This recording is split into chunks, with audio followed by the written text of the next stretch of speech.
Ever wake up, check your blood sugar, and think, wait a second, I ate like a saint last night, and why is my sugar higher this morning? That's the sneaky dawn phenomenon. But today, we are going to break it down what it is and why it happens and how you can fight back. Plus, I'll share super simple 5 breakfast ideas as well for this week, and that's gonna be blood sugar friendly. It's not gonna take forever to make. Trust me, if you can toast bread or crack an egg, you can handle these recipes. So what's the dawn phenomenon? All right, so let's talk science, okay? In plain English, your body is not just sleeping peacefully at night. Around 3 to 8 in the morning, depending on the person, your hormones like cortisol, the adrenaline, the growth hormone, super important. They start to rise because they're trying to get you ready for the day. They are like your body's natural alarm clock saying, wake up, time to get moving. Here's the problem. Those hormones tell your liver, hey, we need fuel, release some sugar. So your liver dumps glucose into your bloodstream, even in normal individuals. That is what you need in the morning to get going. Well, that's great if you're a caveman about to go hunting at sunrise, but not so great if you're waking up and you're diabetic and you're checking your blood sugar. Your body is not making that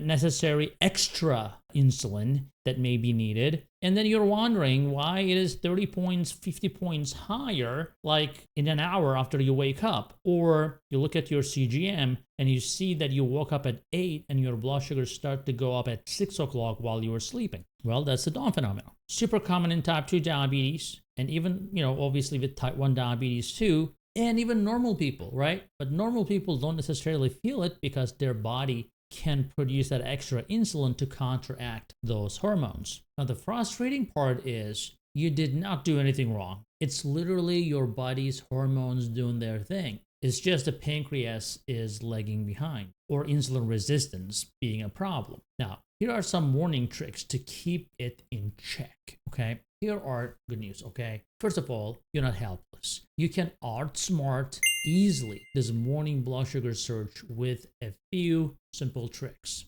Now, I would say, first of all, drink water before anything. Because when you wake up, right, you're dehydrated. You're gonna drink a glass of water at least. Think of it like hitting the reset button. It hydrates you, helps your kidneys flush out the sugar, and sets the tone for the day. Now, move your body. Don't panic. You don't need to do a hardcore workout, okay? I'm just saying that just walking around your house, stretching, 5 minutes of light yoga tells your muscles, go ahead and use the sugar. It's like opening a door so the glucose goes into your cells instead of sitting in your bloodstream. Breakfast before coffee, important. Well, this one hurts, I know, but here's why. Coffee on empty stomach spikes cortisol even higher. Cortisol plus dawn phenomenon, or more cortisol on top of dawn phenomenon, well, that's a tag team that you don't want. If you eat first something with protein and healthy fats, you will soften that hit. Then enjoy your coffee guilt-free. Let's do a stress check also in the morning, okay? Sometimes mornings are stressful, right? And stress hormones are already high in the morning. So if you wake up and dive right into emails, bad news, or panic, then it's gasoline on the fire.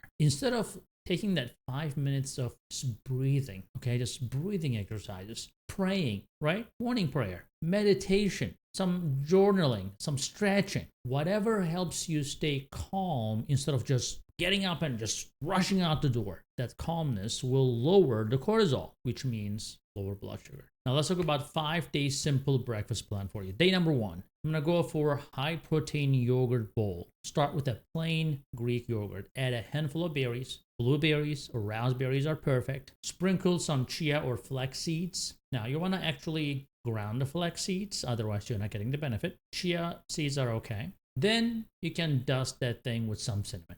Well, that is protein, fiber, and antioxidants in one bowl. It tastes like dessert pretending to be breakfast. Now, what's the bonus? Well, obviously, cinnamon will help with blood sugar control. Day number 2, veggie egg scramble. Crack a couple of eggs, right? Or just one egg if eggs are increasing your cholesterol. Plus maybe some extra whites if that's you. I don't think eggs raise cholesterol in a lot of people, but some people are sensitive. And you can toss in some spinach, some mushrooms, peppers, whatever veggies you got. Cook it in a bit of olive oil. Add half an avocado on the side, obviously for healthy fat, because it is filling. It is colorful. It makes you feel like you're winning at adulting before 9 a.m. Now, day number 3, overnight chia pudding, right? Chia pudding is not for everyone. Some people just cannot tolerate the texture. But for those who can, I would say mix 3 tablespoons of chia seeds with a half a cup of almond milk, vanilla extract, and a sprinkle of cinnamon. Leave it overnight. By morning, it is thick and creamy like pudding. Add some walnuts or pumpkin seeds on top. It is grab and go, packed with fiber, and keeps you full for hours. No excuses here. This literally makes itself while you're sleeping. Day number 4, turkey and avocado wrap. Why don't you grab a low-carb tortilla, layer 2 slices of turkey breast, half an avocado, and a handful of spinach. Roll it up. Done. This is portable, right? Protein-packed. It's a breakfast still. And it works even if you are rushing out the door. Think of it as the breakfast burrito's healthier cousin. The one who shops at Whole Foods and does yoga on weekends. Day 5. Oatmeal power bowl. Why don't you cook half a cup of rolled oats or still cut oats? Oats are not for everybody. Sometimes it will spike the blood sugar. But with this recipe, you may tolerate it better. Now, we're not talking about the instant packets here, okay? Not the instant oats, because they are sugar bombs in disguise. Use some water or almond milk. Stir in a scoop of protein powder or pair it with a boiled egg on the side for balance. Top it with cinnamon and a spoon of peanut butter or almond butter. It is warm, it's cozy, and doesn't spike your blood sugar like plain oats would. Now, here are some extra quick tips for breakfast success. Protein is your friend. Try to make your breakfast savory, not sweet. Always anchor breakfast with protein, eggs, yogurt, turkey, or protein powder. Watch the hidden sugars. Skip flavored yogurts, granola, and instant oats. They sound healthy, but they spike you fast. While cinnamon is a secret weapon. Use it. It's cheap, tasty, and helps blood sugar. Sprinkle it everywhere. And plan ahead.